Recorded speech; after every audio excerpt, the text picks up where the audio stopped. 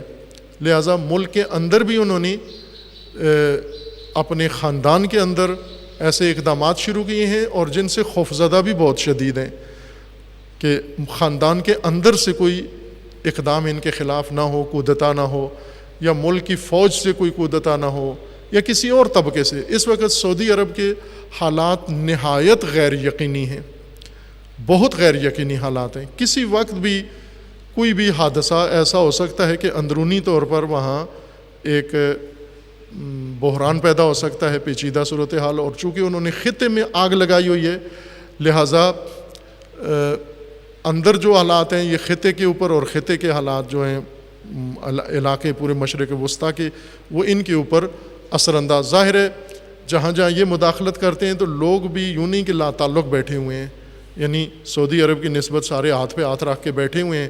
قطر بھی بیٹھا ہوا ہے، ترکی بھی بیٹھا ہوا ہے، ایران بھی بیٹھا ہوا ہے، یمن بھی بیٹھا ہوا ہے کہ سعودیہ جو کرتا ہے کرے ان کے ساتھ، اور یہ صرف اس وجہ سے کہ خادم حرمین ہیں یہ ان کو نہیں چھیڑیں گے. یہ تو سادگی ہے، بے وقوفی ہے.